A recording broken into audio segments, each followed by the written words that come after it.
Okay, well, let's begin for today.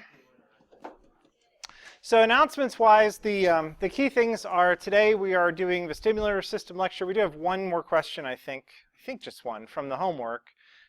This thing about spicy chilies, which is one of my favorite food groups. So we'll do that, and then we'll talk vestibular system and probably get through these slides today. And then on Monday, the plan is we're going to talk vestibular system homework.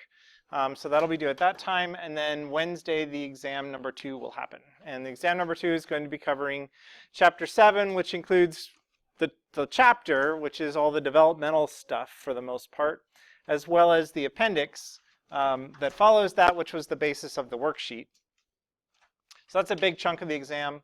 Then there's all the somatosensory system stuff. That's another big chunk of the exam. And then all this vestibular stuff we're doing today and next time. That'll be a smaller chunk of the exam, but it will be on there, and that'll be the content. Okay?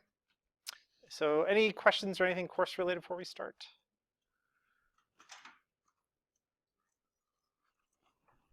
So let's get to that homework. So let's see. Yeah, we did this one, right? So we understand placebo effects, that they have a mechanistic basis, which I think is great. You really do feel less pain after your mommy or daddy kisses your knee when you skin your knee. Isn't that nice? It's not just... Number 6. So damaged inflamed tissues are often extra sensitive to changes in temperature, which is a form of hyperalgesia or algesia. Explain how this works in terms of both signaling molecules that change and the changes that occur in the pain receptor cells themselves. Sorry. Furthermore, connect this to the fact that capsaicin, a molecule found in spicy chilies, causes temperature receptors in your mouth to fire that normally only do so under painfully high heat. And then it asks you to connect the dots with those boxes and figures, and most of that's sort of reconstructed over here. So I forget where we were. I feel like we're in that back row. I think is about where we hit or left off. So I don't know who would be up for speaking for this week. Thank you. And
I'm having a little hard time hearing the last little bit, but something like, did you say AVPR1A? AVPR? Is that what you said? Sorry, I got it wrong. TRPV1.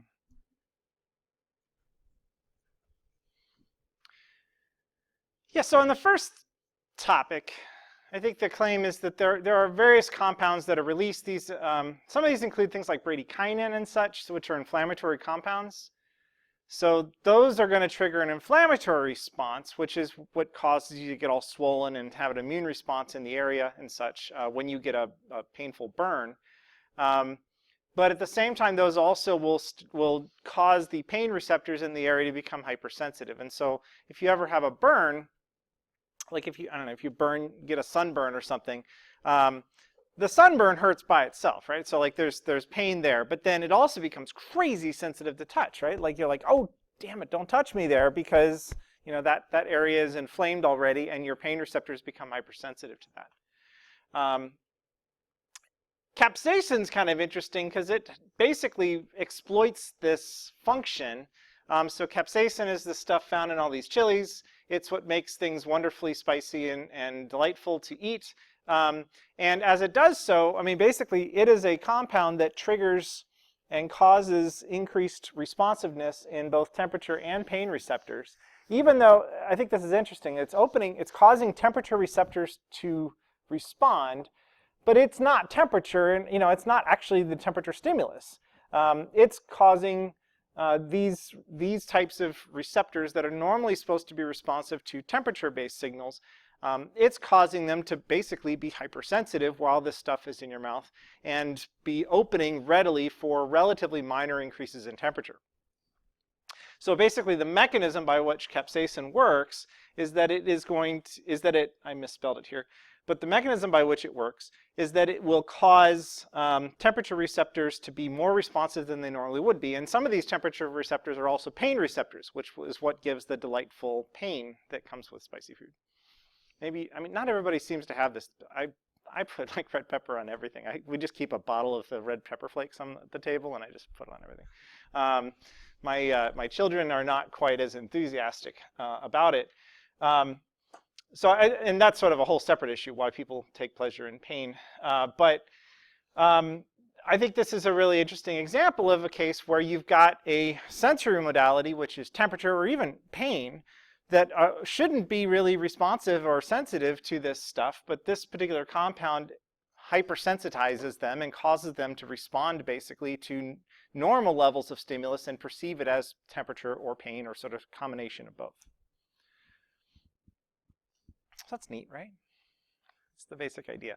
I mean, I think there's a cool thing in there too that describes how like these are really only found in mammals, so birds don't have these, which is why you can lace your bird seed with capsaicin and hopefully keep the damn squirrels out of it so that the birds will be able to enjoy their bird feed if you're not a squirrel fan. I kind of like gray squirrels anyway, so I don't mind so much when they go and hang upside down and eat from my feeder. But that's because the birds don't really seem to have a responsiveness to this stuff, whereas squirrels, being mammals, share lots of taste receptor functions with us. It's cool.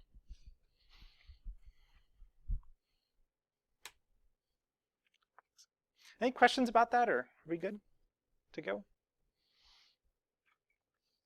I think even going beyond sort of the perception of pain, I think it is kind of cool that if you have spicy food, it just does generally just taste warmer than it is, and it's sort of more dramatic than it is. I think that's why I like it so much. It's just everything, it creates drama, and at least with food, I like drama.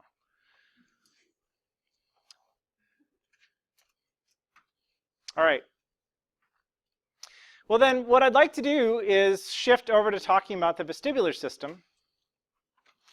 And I know we're kind of going out of order here. We're jumping back to chapter 11, or part of chapter 11, but I think it fits really well. So we were talking about somatosensory system before, and what we're basically doing now is we're shifting over to talking about another sense of sort of where your body is and what your body's doing, which is the vestibular system. And so because at least we're not doing the whole auditory part of this chapter, we're really only doing vestibular. I think this fits very nicely, kind of nestled with the somatosensory system. And it makes sense to talk about it now. So again, because this chapter, chapter 11, covers basically everything that goes up the vestibulocochlear nerve, so you're dealing with vestibular system as well as auditory system stuff, we're only going to cover vestibular system. And if you take S&P, sensory and perception, you'll probably get a little bit more. Who's taken S&P in here?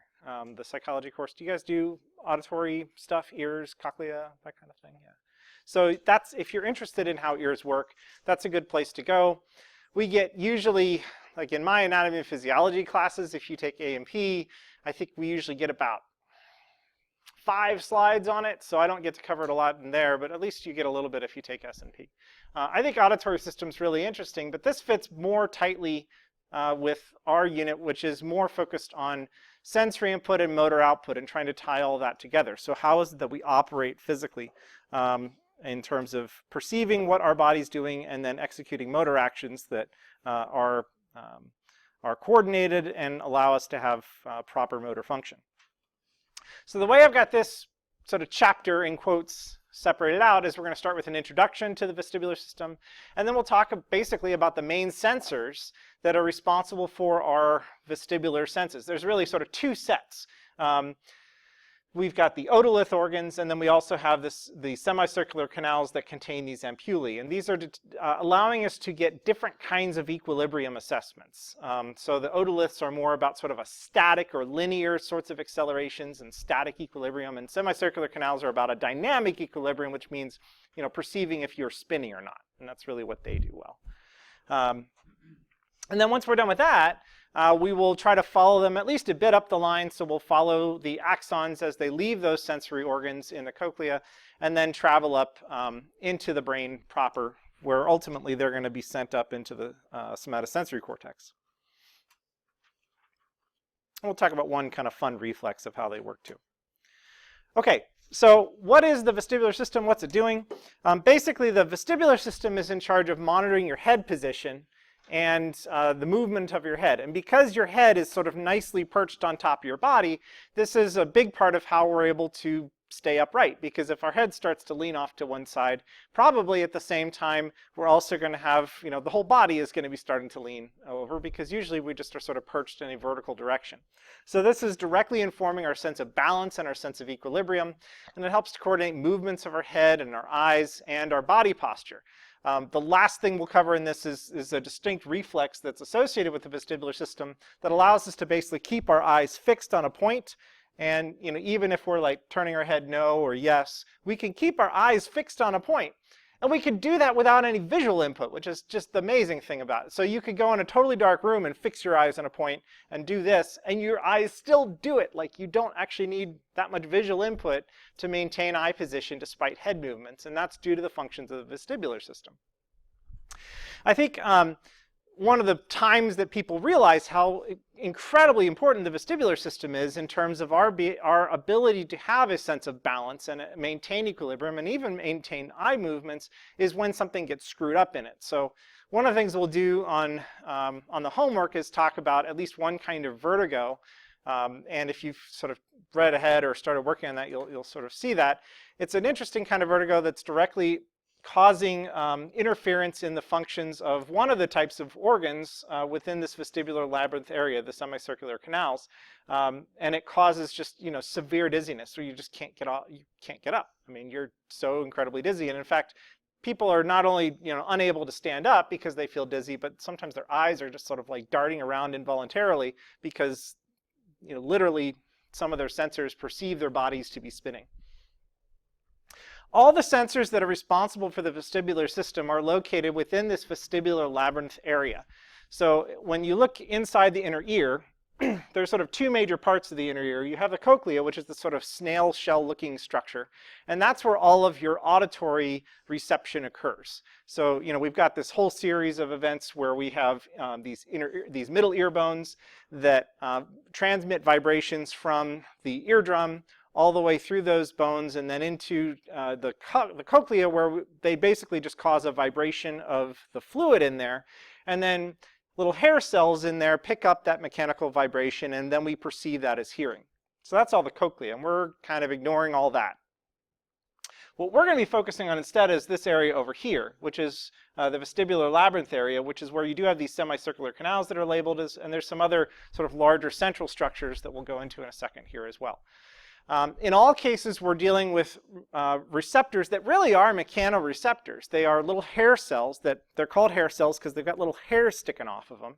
And those hairs, they're not really hairs, they're cellular projections. Sometimes they're called microvilli, that as they are physically caused to bend, the bending of those hairs causes these cells to change their membrane potential, start to fire action potentials, and send signals ultimately that get relayed all the way up into the brain. So as we bend those hair cells, we're going to cause signals to be sent up the auditory vestibular nerve and ultimately then into our brainstem and thalamus and somatosensory cortex in sequence. So here's a nicer picture of this structure, this vestibular labyrinth that we're talking about. So there's two main sensor sets. One are collectively referred to as the otolith organs, and these include this guy, which is the saccule, and this guy, which is the utricle. I think it's pronounced utricle. Some people pronounce it utricle too. I don't know. I've heard both pronunciations. I probably go back and forth. The key thing is that both of these guys are, they're kind of the same sensory organ, but they're oriented, one's kind of oriented like this and one's kind of oriented like this. So because they have different orientations, even though they're kind of copies of each other, they detect different kinds of movements or motions. Their job is to detect the angle of the head. So, you know, if my head is this way versus if my head is this way, you can perceive that in large part because of the action of these otolith organs.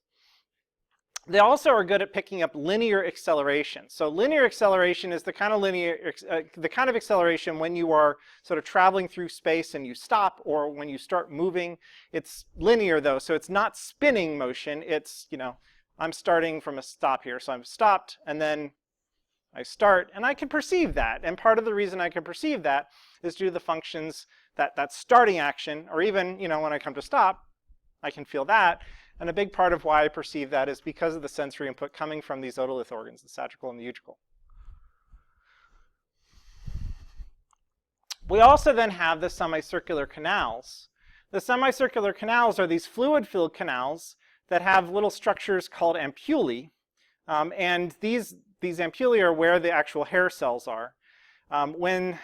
Basically, the idea here is that these guys are responsible for detecting angular or rotational acceleration. So it's not so much that I start moving forward or backward or up or down, it's that I start spinning. And, you know, I could be spinning, my head could be spinning this way, or my head could be spinning this way. And that's the kind of directions or the kind of motions that these things are set up to perceive. Each semicircular canal, there's 3 of them. So there's one there, and one there. And I think the picture is pretty good. You can kind of see it. They're each oriented at 90 degrees from one another.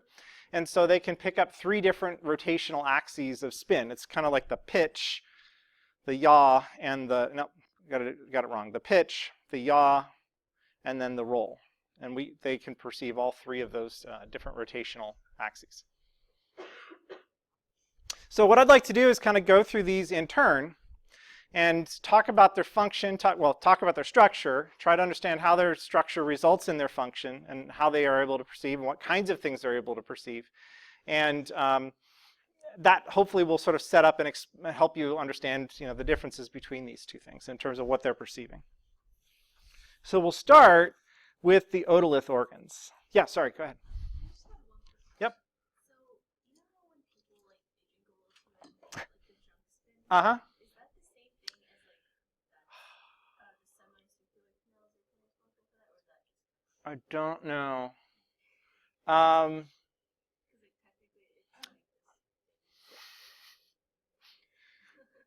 I'm tempted to make this joke about doing an experiment. Yeah, so what happens when one becomes intoxicated and can no longer walk on the straight line that the police officer is asking you to walk on? I think I don't really know, but I think it has to be disruption of how these systems are operating. I would guess it's more at the neurological level than, and the integration level than the sensor level. But, you know, like some of the things that are the most common when someone's intoxicated, A, is they lose their sense of balance. So they cannot walk in a straight line, right? And then the other thing is that, like, their eyes are kind of going all over the place too when they're pretty severely intoxicated, which is that whole, like, follow my finger thing that you'll also be asked to do, at least so I hear.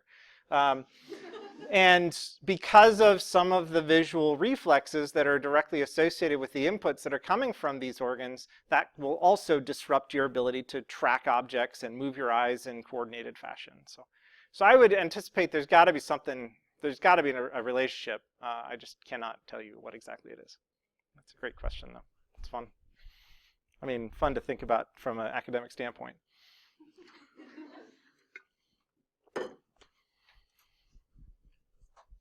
So let's start with the otolith organs.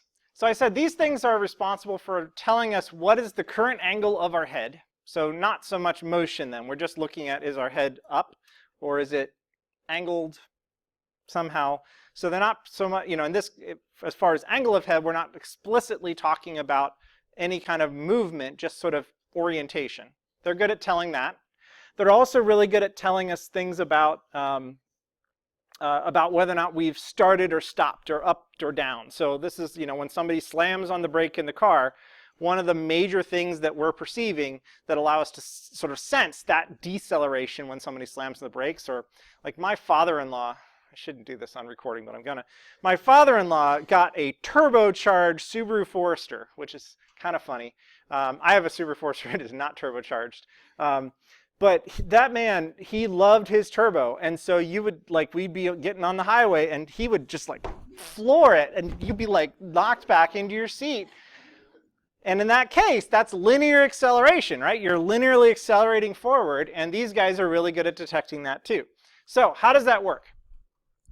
The way it works is each of there's, as I mentioned, there's a couple different varieties of these, or there's two duplicates of these on both the left and the right side, but they're all kind of set up like this, where you have, first of all, this macula, which is basically just a sensory epithelium that's loaded with lots of these little hair cells. Each of these hair cells in purple have little hair filaments, microvilli, that are kind of sticking upwards, and they're not sticking upwards into just empty space or even like just a fluid-filled cavity. Instead, they're sticking upwards into this gelatinous cap. So you can literally think of it as like a Jello jiggler, and you're sticking little hairs, little fine, very flexible hairs, up into the Jello jiggler. Okay. If you look very closely at the hair cells, not all hairs are the same. There's always one largest one, which is called the kinocilium. That's this large projected one up here.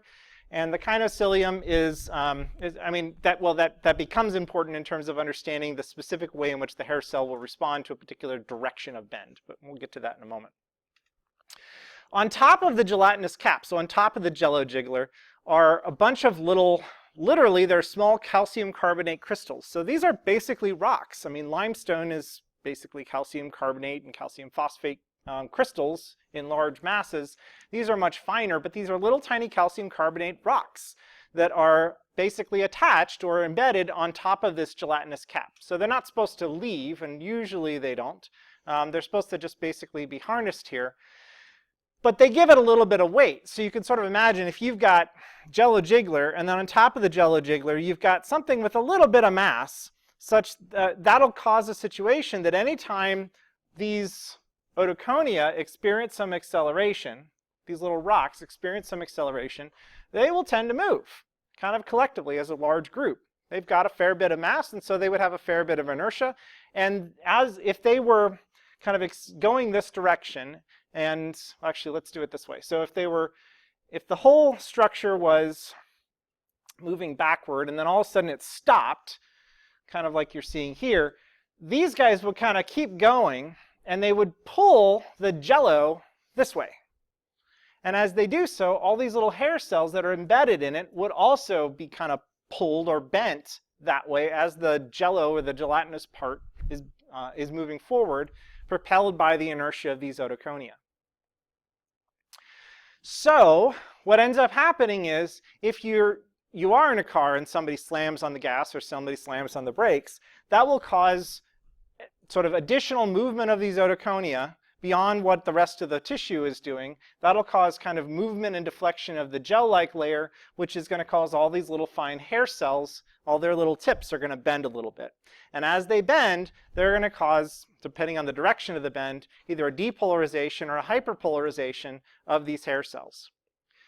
The same would be true if you're just tilting your head. So if you go, like they're showing directly in this picture here, here's a person with their head sort of looking straight up forward and directly in front of them.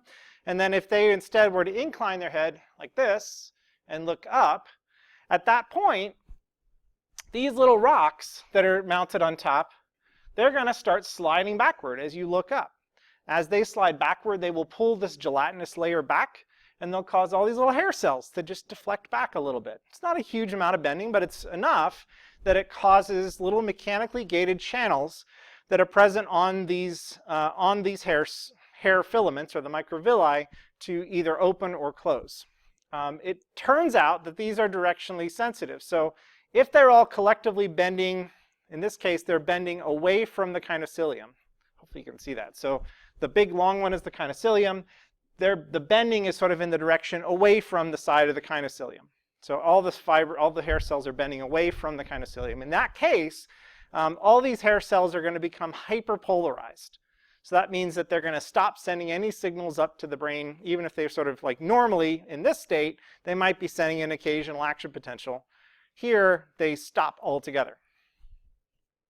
If, on the other hand, she were to tilt her head forward, these otoconia on top would start to move forward, which would kind of pull the whole gelatinous structure forward a little bit, which would bend all the hair cells forward, and they'd be bending this way, so in the direction of the kinocilium. In that case, those hair cells would become depolarized. So it's the direction of the bend in terms of either toward or away from the kinocilium that determines if the hair cell is going to get depolarized or hyperpolarized. So that means that this structure can tell you, this one in particular that they're showing, this is the utricle. So the utricle is able to perceive, are you looking straight ahead? Is your head arched back a little bit, or is it bending forward? And in all three cases, it's going to be sending different types of input up to your brain. This would be sort of intermediate amount of stimulation. This one would be hyperpolarized, so very little signal going up to the brain. And if you looked forward, it would be the opposite. It would be depolarized because you're bending toward the hair cells, toward the kinocilium. Yes? Yeah, it is the longest one. So it's almost like a reference point. And yeah, we've described the direction of bending always in reference to the kinocilium, and it seems to work. I think it'd be the way to describe it. So if you bend toward the kinocilium, it's not so much the kinocilium is that important, but anytime the hair cells do bend that way, that causes depolarization of those hair cells.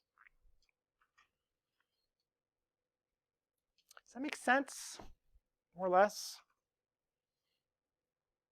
I think these are really cool. I mean, like I said, I just think sensors, the sensors themselves are so cool because it's just this cool little weird, device. I mean, it's almost just like jury-rigged with these little stupid crystals on top, and then there's this jello stuff that's sticking up, this gelatinous cap. But it seems to work really well in terms of being able to help us tell, is our head bending sideways, and are we accelerating either forward or backward? Or it's not just forward or backward, it could be left or right types of accelerations. Or it could be up and down, like when you get into an elevator and you feel the elevator start moving. That sensation, in large part, is because of what you're perceiving with these otolith organs. Yes?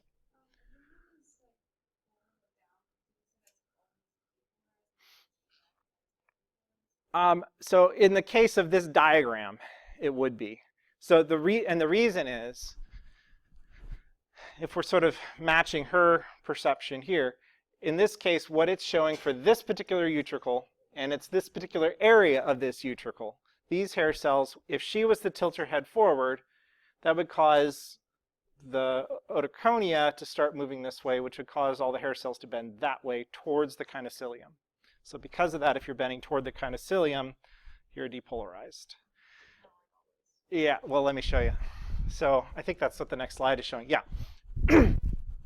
So the utricle, we might have been looking at like this spot here. But if, depending on where the utricle kind of has this L-shaped structure. So in one spot within the utricle, it's paying mostly attention to like forward, backward types of actions. But as you move back over here, this area in the utricle is paying more attention to like left and right types of motions. So it's not as simple as saying like all the hair cells in the utricle are responding and depolarizing as you pitch forward, but some would be, like these ones over here would be. So yeah, the idea is we've got both a utricle and a saccule. You have a question? Yeah, go ahead. Did you say that like those, like the macula and the otoconia are tiered, so you have a right and a left? Yeah. Okay. So does that mean that you have like two, like kinocilium, like one for the right side, one for the left side? Well, so the kinocilia within the utricle, there are thousands of kinocilia. So each hair cell has a kinocilium. And what I was saying about them being paired is, in fact, actually the next slide's better. So this might be the inner ear for, I don't know if I can figure out on the fly here. This might be the one that's on the left side of, in your left ear. In the left ear, there is a utricle and there is a saccule. So they're here and here. And each of those is sort of oriented in a different direction. Actually, the utricle's like this and the saccule's like this. So that's on the left side. You've got those two. And then on the right side, you would have a whole nother two. Does that answer your question? Yeah. So you're getting both sides of your body are responding to this. They should be complementary inputs. They should be perceiving the same thing. There should be some redundancy. Yep. Okay. So, and if you're still confused, this goes for anybody out there. Hopefully this slide will help clear it off. So the utricle is oriented horizontally. So if you look inside my right inner ear, you could find the utricle in my right inner ear, and it's basically oriented like this. It's oriented horizontally. And different parts of the utricle will be sensitive to either forward or backward motions. So like I said, it's kind of L-shaped in a way. So some parts of it will be sensitive to forward-backwards motions. Others will be sensitive to left-right horizontal motions. Okay, but it's not going to be sensitive to up and down motions because this is a structure that's oriented just like in this picture here. So it'll be sensitive to shifts that'll cause the otoconia to jiggle like this way or out of the screen or into the screen. But if you're just kind of bumping up and down, if you're going like in an elevator, for example, and you have a big surge upward or a big surge downward, that's not really going to cause any motion in these things. So the utricle is responsive forward and backward. It's sensitive to left-right types of motions, but it's not going to be sensitive to up and down motions because all those little hair cells, they're kind of sticking straight up. And, so they won't be responsive to just going straight up and down. They need to be pulled to the left or pulled to the right or pulled forward or pulled backward to work. In contrast, the saccule is oriented vertically. So that means if this is the orientation, it's got little hair cells sticking off to the side then. So these will be sensitive to forward and back because you could bend the hair cells forward or back if they're sticking to the side. You could bend them up and down, so you'll be sensitive to up and down motions, but you won't be sensitive to kind of like the side to side actions. So forward and backward, up and down, but not side to side. And again, you'll have a utricle and a saccule on the left side as well as on the right side of your body. So you're getting sort of some redundant action in all these.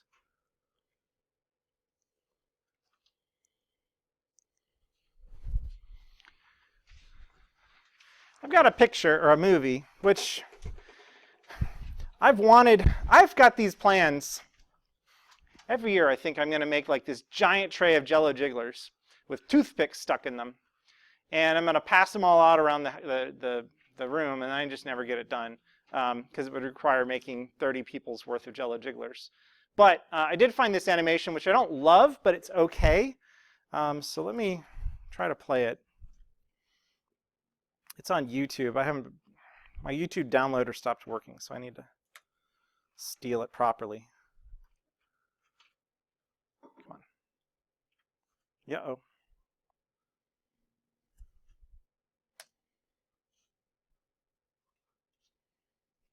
Oops, I gotta plug in the sound.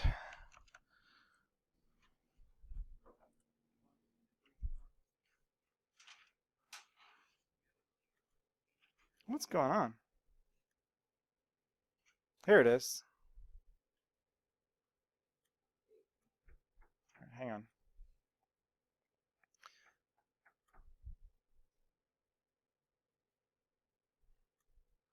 All right, let's try this again. I think this is going to work. Turn up the volume a little more. Where's the play button? There it goes. The human ear is divided into three compartments: the external ear, middle ear, and inner ear. The inner ear contains the spiral-shaped cochlea, where sound waves are transduced into neural signals, and the vestibular complex, which contains the receptors for our sense of equilibrium. The central egg-shaped cavity is the vestibule, which contains a pair of membranous sacs, the saccule and the utricle. Inside the utricle and saccule are hair cells similar to those in the organ of Corti. The hairs are clustered in the macula, where their processes are embedded in a gelatinous mass and lie under a thin layer of crystals called otoliths. When the head tilts, gravity moves the crystal mass and distorts the stereocilia of the hair cells. This is how the saccule and utricle provide information about position with respect to gravity. Behind the vestibule is the third portion of the bony labyrinth, known as the semicircular canals. The canals project from the posterior region of the vestibule and are responsible for the detection of head motion in 3 spatial planes. The anterior duct senses forward and backward motion. The posterior duct detects moving up and down. The lateral duct senses moving left to right. Each canal contains a membranous semicircular duct where angular momentum is sensed. At the base of each duct is an expansion called the ampulla. Within the ampulla, long stereocilia of hair cells are embedded in the cupula, which sticks out into the endolem. When your head moves, the endolem moves the cupula and stimulates the stereocilia. Okay. So, well, I mean, I just like it. The part I like about that is that it does a nice job of at least showing those things bending. Like, I think it's a little easier to perceive what's going on there. The one thing I don't like about it, I'll just say, is that there's this statement. Oh, well, I'm not going to watch whoever this is. But there was a statement that it was sort of left, right, up, down action, and that's not really quite right. I mean, really, the semicircular canals are more about rotation, but we'll get to that in a second. Does this largely make sense, though, as far as like what these things are doing, how they're responding to directional or to linear acceleration or angle of head? Just like these little flexible gelatinous structures. Okay, so let's talk about those semicircular canals.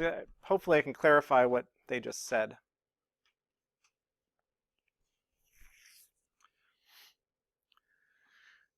So if the otolith organs are responsible for helping us to be able to perceive linear acceleration, so speeding up, slowing down, going straight ahead, going left to right, going up and up and down in an elevator. The semicircular canals are responsible for more rotational types of actions. So this is as you are turning your head. If you turn your head to the left, the semicircular canals are going to help you perceive that your head is turning to the left, and vice versa if you're turning to the right, or if you're looking up or down, or even if you're doing this, this kind of rolling action. You would be able to perceive that using your semicircular canals. The core of how they work comes down to a collection of hair cells, not unlike what we saw with the otolith organs. And the sort of central structure is called the ampulla. So the ampulla is kind of like this whole thing, this whole chamber, including all of this structure inside. And that's that is the key sensory organ that allows us to perceive this rotational equilibrium information. Within the ampulla is this structure called a cupula. And that cupula then has lots of these little cilia that are sticking upward. And those cilia are all projecting up from hair cells. Those hair cells then are just like we saw within the macula structure in the otolith organs. As they bend, they will start to send signals up through their axons, which will travel all the way up the vestibular cochlear nerve. The idea, though, is that here, instead of just responding to the actual pitch and movement of the head itself, what they're doing here is more responding to flow of fluid around them. So it's almost like they're these little structures. To me, they look a little bit like the hair on one of those little troll doll things. You know the movie that came out last year? So the little trolls, right? So it's like you had a little troll doll, and it was embedded in this fluid-filled chamber. So if you start having fluid flowing this way through the chamber, it's going to cause deflection of the cupola this way. It's basically just getting pushed by the fluid. So that's what's happening here. In this case, if somebody's head is turning, what will end up happening is the head will be pushed. The fluid in here will kind of stay still. The fluid is sort of free to flow, and because the fluid has a certain amount of inertia, it'll stay static, but this whole structure will be kind of pushed through that fluid. And as it does so, it's going to deflect the cupola off of the sort of like straight up and down action to be kind of like this. And at that point, action potentials start getting sent up the hair cells. So that's what this is all trying to say. So the idea is, let me see if there's a better picture for this. Kind of want one. Yeah, okay, let's do this. So you sort of imagine, so here is a semicircular canal. The ampulla would be down in here. The semicircular canal is just this large fluid-filled chamber. If you kind of imagine if you took, maybe like you have a bundt pan, so like a bundt cake, right? And let me draw this.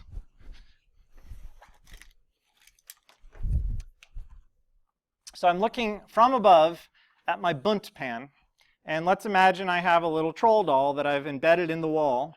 So here's my little troll doll. I know this is ridiculous, but I think this is going to work. Okay? So the troll doll, his hair, or her hair, is going to function as our cupola. And this whole bundt cake pan, is full of water. We filled the thing full of water. Now, if you sort of imagine, if you all of a sudden start to shift the bundt pan around, so if you just kind of give it a rotational turn of 90 degrees or so, the water kind of stays still, right? Can you just sort of visualize this? The water is not immediately going to start flowing as soon as they start shifting this bundt pan around. The water is going to kind of stay still, even as the pan and the poor little troll is drugged through the fluid. So what will happen is, as you spin your troll, as you spin your cupola this way, the water is basically going to stay fixed, which means it'll be the troll will be kind of forced through the water, and as it does so, the troll's hair is going to get pushed that way. And that's exactly what happens in a semicircular canal. The semicircular canal is kind of your bundt pan, so it's a big circle that's full of fluid, full of water. And as you start to spin, as you turn your head rotationally, so if I turn my head to the left, the whole structure is going to be rotating in space, but the fluid inside basically stays where it is because it's fluid, just like the water that's in your bundt pan. And so as a result, as we twist our head, we're basically going to drive the cupola through that fluid. The fluid's going to stay static, but we're going to drive the cupola through, and it's going to cause deflection.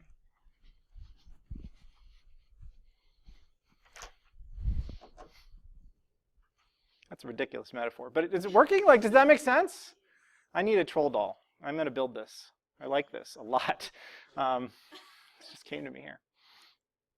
Okay, so that's basically the idea is of how these things work. We have three of them. We have one that's oriented kind of horizontally within our heads, within each of our inner ears. We've got another semicircular canal that's oriented vertically. It's like a hula hoop that you're picking upward. We have another one that's oriented this way, more off to laterally. And as a result, whichever of those three directions we move our head, we can do yaw, we can do pitch, or we can do roll. All three of those directions, we have semicircular canals that are kind of set up to capture those kinds of movements. And each time you move in the correct direction that allows the semicircular canal to operate, that semicircular canal's cupola is going to get deflected by the fluid as it kind of flows through the fluid. When that deflection happens, it's going to either depolarize or hyperpolarize it, depending on which direction we're going. And there's not a clear landmark like we had, so I'm not going to tell you which way it's going to.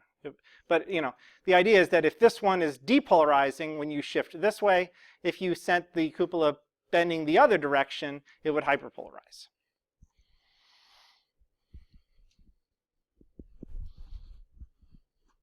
So is that okay? Like, what questions can I answer about all that stuff?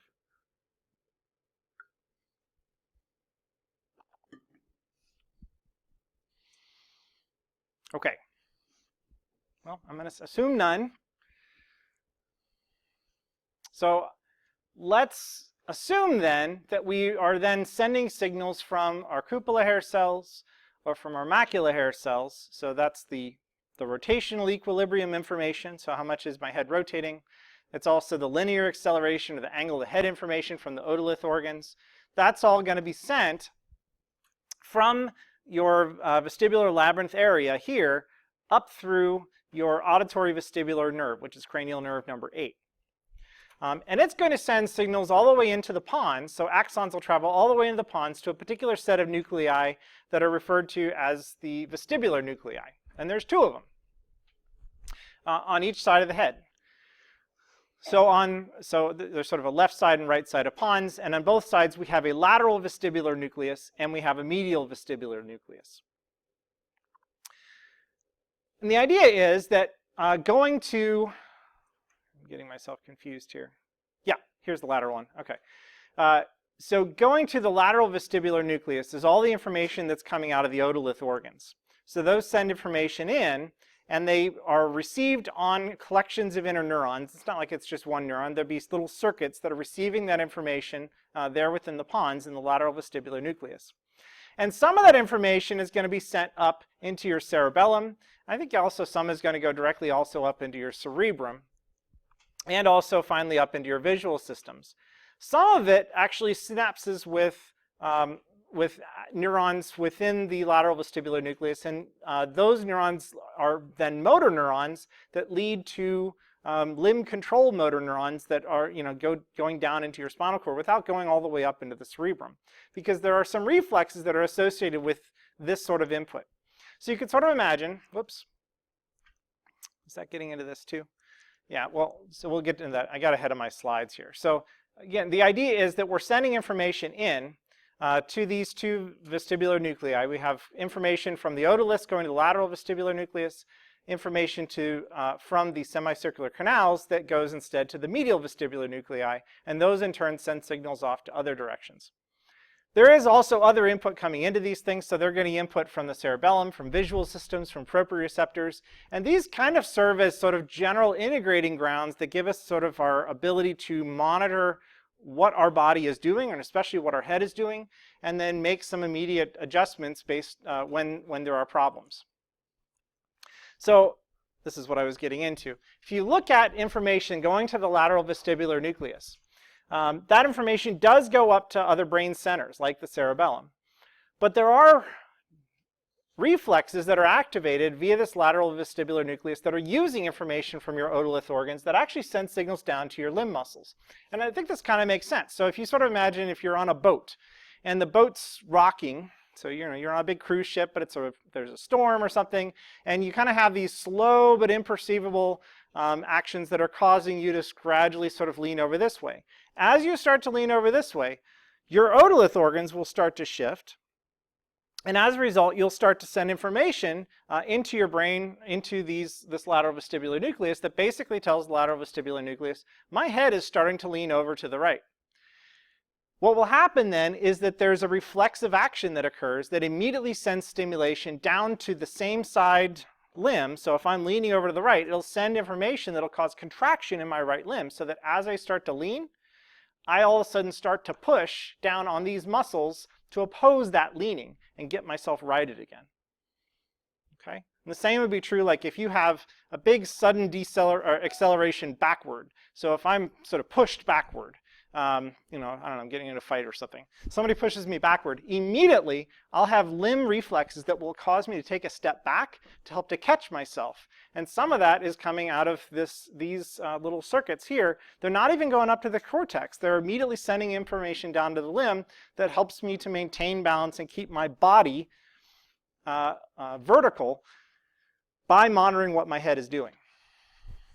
Okay? I'm just going to say real quick, you have similar kinds of reflexes that are getting input from the semicircular canals. The semicircular canals are going to be more responding to what's going on in terms of head rotation, though. So most of the output that's going here, like if I start to rotate a little bit off to the right, I can have signals that are going down to my neck motor neurons, so the motor neurons that control my neck muscles, to help me maintain my neck position and maybe correct for sort of any sort of inadvertent spinning that my head might be doing. So we have, depending on the types of input, linear acceleration sends signals down to your limbs. Rotational acceleration sends information down to our neck muscles. All right, so I've just got a handful of slides to go in that section, so we'll finish that up on Monday, and then we will do the homework, and we should be okay. There's only 3 homework questions.